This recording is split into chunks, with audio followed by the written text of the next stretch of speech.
Hi, I'm Gohar Vardanyan, and today I have another etude by Fernando Sor. This is Opus 6 number 11, but in Segovia's edition it's number 17.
This is one of the most beautiful etudes I have encountered so far. Looking at the music, it seems pretty simple. It's not very fast. It's very straightforward to read, but it's anything but easy. It's really tricky in the left hand, and it requires a lot of rubato and push and pull to make it sound musical. And those tricky spots in the left hand, the switches, they need to be really fast to make it sound legato, and that's what makes it hard to play, besides the fact that it has some stretches and some really weird fingering later on. So I'm not going to go through the whole thing speaking about all the fingerings. I figured if you're going to learn it, you might as well figure it out and try to make it sound as smooth as you can. But there's one particular spot in the major section where I remember when I played it as a kid, I think I've been playing the wrong notes because I don't remember it being so hard or so weird. And then later on in life, when I looked through it, I realized, wait a second, I wasn't playing the right notes. So this is measures 61 going into 62, specifically 62 in the major section. So you have in measure 61 this.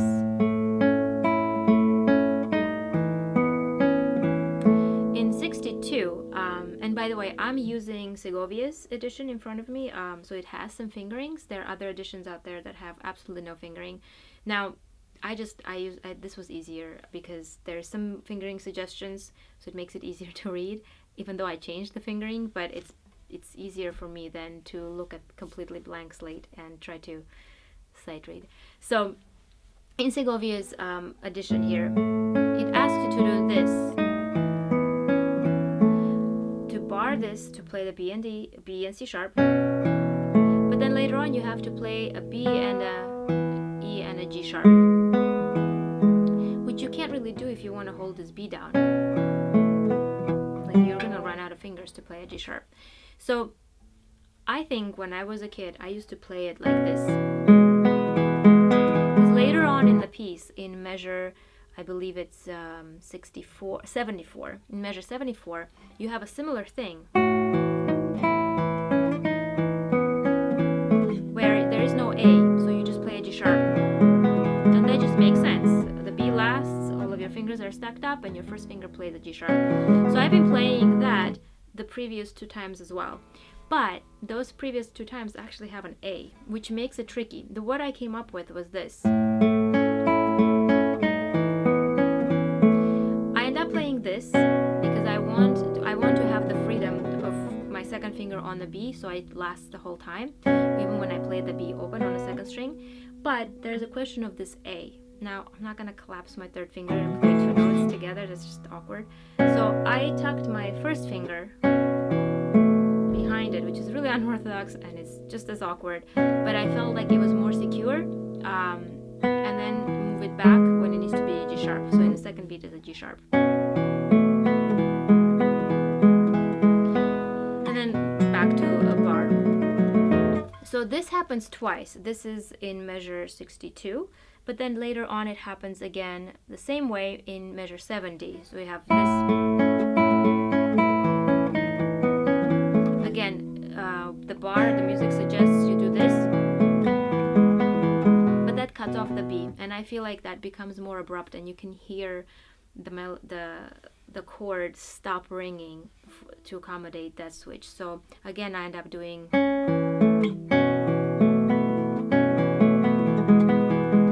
that way. My B rings, and I can play the notes around it without disturbing the bass. And then when you have it come back again in 74,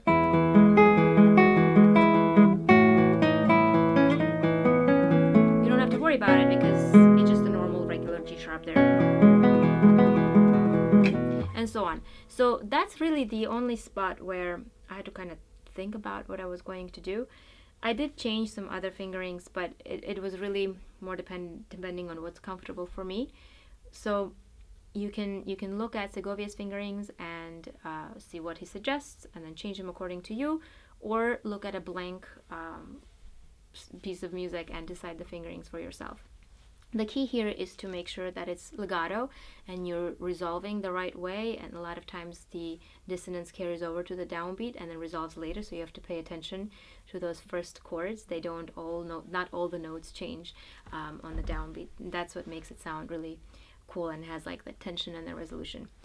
Now, in terms of the musicality, I feel like you can probably figure out on your own. Just sing the melody. Whenever you have repeated notes, don't just stick around to them. Try to like push them. So you have this.